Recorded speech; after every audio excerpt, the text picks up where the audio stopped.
This is Garrett Fry, the Cityscape Sequence Lead for 3D Digital Map Painting, and we are taking a look at shot H100. So let's take a look. We're starting off on the left.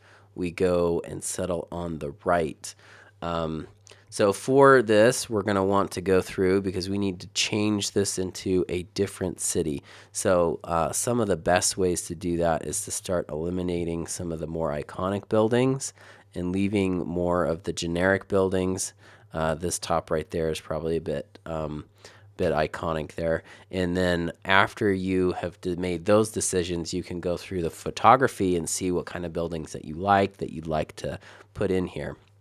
So we've been given the direction that we can change up to 50%. We don't have to do 50% of changing the buildings out, but we just need to change it enough that it feels like a different city. So don't do extra work to make it feel like a different city. Just do, what is required to hit that note. Everything south of this line we'll want to keep, and we're going to be changing this stuff up here.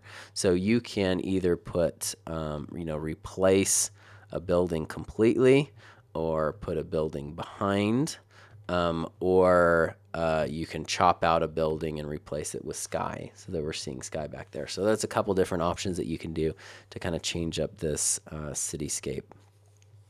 You will want to, be matching some of the qualities of the lighting conditions. So the light's coming from this side, and you can see like on buildings, there's a distinct light side and a dark side. So you're going to want to make sure you do that.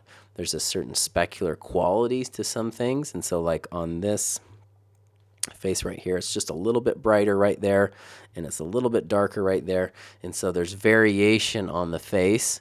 So the whole building, some of the buildings will have a brighter light side because of the material that the building is built with, and some will have variation in that side. So like on this one, there's a little spot that's brighter, these little kicks here, and then it's bright here as well. So having variation on your light side with some specular kicks and stuff are really great. And you have all of the reference that you need because it's all sitting there in the plate. You don't have to imagine what it would look like for a building to be back there. You have existing buildings. You just have to look at those qualities, notice what they are, and then be able to apply them to a different building. So also within this location, we have H101, so that you're going to need to take a look at, because those are, like I said, the same location. So whatever you do for this shot needs to be applied to the other shot.